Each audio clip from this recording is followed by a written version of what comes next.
lui aussi a une chance a priori dans cette course, au moins pour les places, même s'il est très chargé, hein, il porte 74 kg. En tout cas, une épreuve très ouverte, qui n'est pas si facile que ça à déchiffrer, vous l'aurez compris.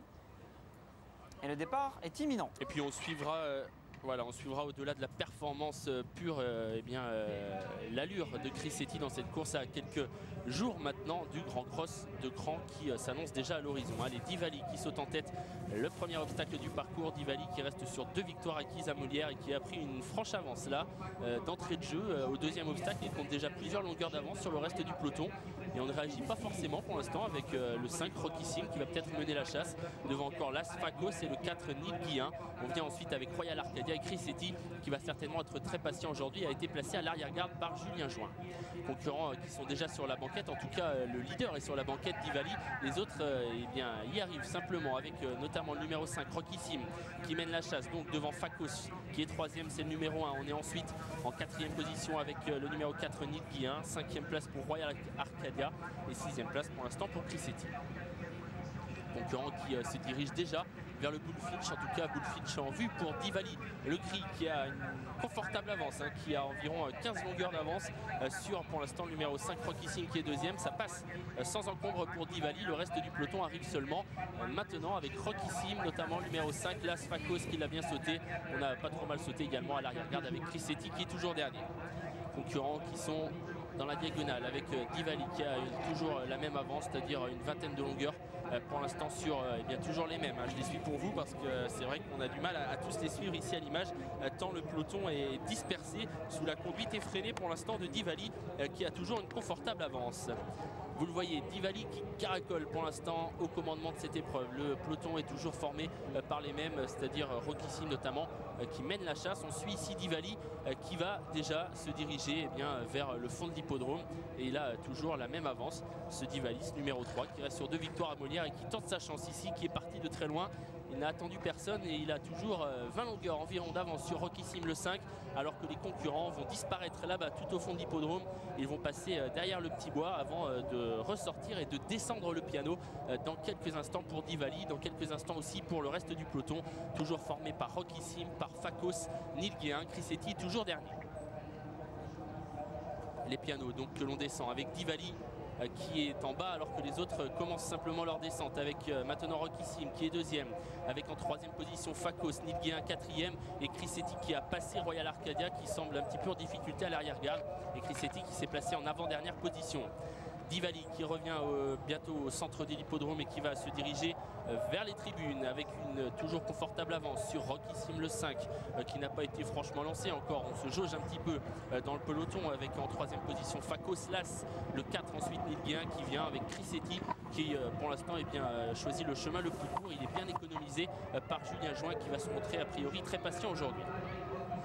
Concurrent qui se dirige vers le centre de l'hippodrome à cet instant avec Divali qui a toujours franchement le meilleur sur les mêmes, c'est-à-dire Rocky Sim le 5, Fakos également qui est là. On passe dans le guet à cet instant.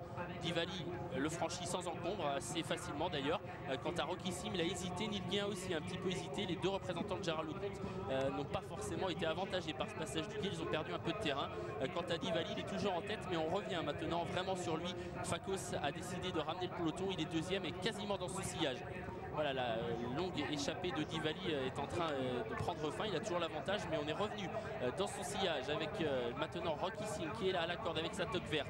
Royal Arcadia qui est revenu, Fakos qui est revenu également. Crissetti, lui, attend toujours en avant-dernière position. Quant à Nil Guillen, il a rétrogradé et il est passé dernier.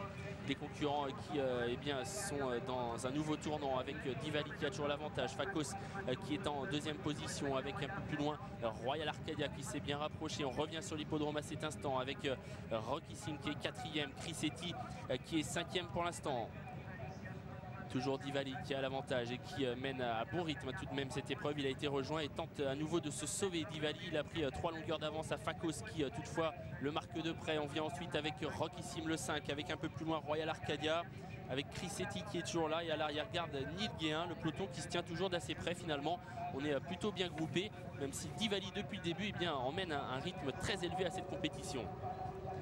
Concurrents qui sont toujours donc sous la conduite de Divali qui a l'avantage depuis le début et qui saute ce mur assez comme il a pu, je dirais, devant Fakos avec Rockissime qui se rapproche à la corde, Crisetti qui attend, qui semble avoir des ressources, Royal Arcadia. Quant à Neil Guéhin, il semble avoir du mal à suivre et les concurrents qui se dirigent vers un gros contre-haut avant d'aller aborder dans l'autre côté le contrebas, voilà, qui est fait pour Divali. Pas de souci, Rockissime est deuxième.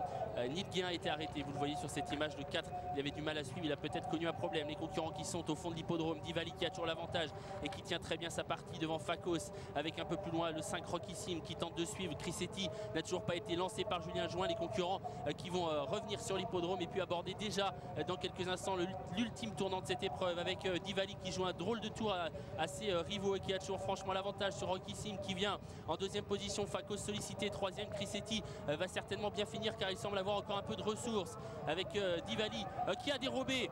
Ah là là, catastrophe, Divali a dérobé alors qu'il avait toujours l'avantage. C'est fini pour Divali et c'est le 5 Rockissime qui a pris l'avantage. Devant encore Las Fakos qui est deuxième avec Crisetti qui se rapproche et qui va tenter de tracer une belle ligne droite. Royal Arcadia vient quatrième mais à distance avec Rockissime qui a profité des déboires de Divali pour prendre l'avantage et qui a toujours le meilleur sur Las Fakos qui est en deuxième position. Crisetti va-t-il pouvoir revenir? Pour l'instant il est toujours en troisième position. Rockissime sollicité par Romain Julio qui a toujours l'avantage avec Crisetti qui va tenter de bien finir. Oh, il va peut-être venir gagner Crisetti car il semble avoir des ressources encore. Julien Join, Rockissime, Crisetti. Crisetti, le lauréat du Grand Cross de Croc qui attaque Rockissime. Rockissime qui se bat comme un beau diable. Crisetti qui revient. Rockissime, Crisetti. Oh que c'est pointu. Peut-être Rockissime le 5 qui aurait résisté à Crisetti numéro 2. Troisième place pour Las Fakos. Quelle arrivée à l'issue de 4400 mètres. Il aura photographié, c'est très pointu entre le champion Crisetti. Est-il revenu toiser Rockissime sur le poteau? On va avoir le ralenti dans quelques instants, on va essayer de se faire une idée. C'est pas évident. Ouais, non, c'est pas évident. J'ai même eu l'impression en direct que c'était plutôt Rockissime. Allez, on regarde tout ça. Rockissime Casacjo. Poteau est là. Vous avez peut-être raison. Ouais. Ça se joue vraiment balancier. Ouais, c'est le premier ou le deuxième poteau qui joue, Anthony? C'est le premier, Julien. Alors, si c'est le premier poteau, si c'est le premier sur Rockissime, si c'est le deuxième, c'est presque Crisetti, donc faut être sûr. Hein. Non, non, je suis sûr que c'est le premier poteau. Par contre, je ne suis pas sûr du gagnant, mais et donc, je suis sûr que c'est le premier poteau qui compte. C'est peut-être Rockissime. On va afficher photographie, on va rester prudent. Mais au balancier, on a l'impression que le très courageux Rockissime à 8,20 € a conservé l'avantage pour remporter ce prix Monsieur X devant Crisetti. En tout cas, Crisetti qui se prépare de la meilleure des façons à 2,40 €. Hélas, à 7,70 €, c'est Fakos. Oui, j'ai eu l'impression que Crisetti allait venir s'imposer. Et en fait, il s'est heurté à la ténacité de Rockissime, qui est ici en train de repasser devant les tribunes. Et qui est encore assez bouillant. C'est dommage, on aurait bien voulu voir aussi s'il y aurait eu lutte avec Divali qui faisait vraiment un numéro. Hein. Alors attendez, est-ce qu'il y a un peu de confusion? Je ne sais pas trop ce qui se passe là, Julien. Oui, c'est vrai que... J'ai du mal à comprendre. Mais écoutez, nous aussi... Alors je me demande... Que se passe-t-il? Ils repartent? Alors là, j'en sais rien du tout. Je me demande si c'est pas Divali. C'est peut-être eux qui sont trompés. J'ai pas envie de vous dire de bêtises. Bah peut-être. C'est peut-être eux qui seraient trompés de parcours et Divali seulement. Donc là, il ferait demi-tour pour reprendre le bon parcours. C'est ce qu'il me semble. J'ai vu Divali passer le poteau sous les applaudissements de quelques spectateurs. Alors est-ce que écoutez, là c'est quand même assez rocambolesque. J'ai l'impression que c'est ça. C'est assez hallucinant même, je dirais. On va essayer, on va se calmer, on va essayer d'en savoir un peu plus. Il n'y a plus photo alors. Donc il n'y aurait pas photo, Divali qui aurait gagné de très loin. Attendez, parce que... Alors je vais vous expliquer, Julien, ce qu'on vient de me dire. On m'a dit 5-2, As, et il y a enquête. Et apparemment, vous le voyez, hein, les concurrents sont en train de reprendre le parcours. Bah, j'ai bien l'impression que c'est assez hallucinant quand même. C'est incroyable ce qui se passe. On va rester un peu avec vous, c'est incroyable ce qui se passe. Ils se sont peut-être trompés. Oui, bah, c'est ça. Donc ils reprennent le parcours. Voilà, c'est Crisetti qui est devant. Alors est-ce que Divali a pris le bon parcours? Vous savez quoi, Julien? Je vais poser mon casque 2 secondes et je vais aller voir à côté ce qu'on dit un petit peu du côté des commissaires. On fait comme ça? Eh bien, vous savez quoi? On fait comme ça. Nous, on va voir la deuxième arrivée. On va peut-être l'appeler comme ça. Bah, j'ai l'impression que c'est ça. Crisetti sans problème. Ouais, très vite après l'arrivée, on a vu qu'il y avait un problème. Ah oui. On les voit, ils font demi-tour. Ils sont un peu sifflés. Enfin, c'était pas une arrivée tout à fait logique et normale. On voit deux concurrents qui sont aussi dans le lointain. Mais si eux se sont trompés, est-ce que... Est-ce que Nibali ne s'est pas trompé également? Ah oui. Car à un moment, il s'est arrêté. Est-ce qu'il a sauté tous les obstacles?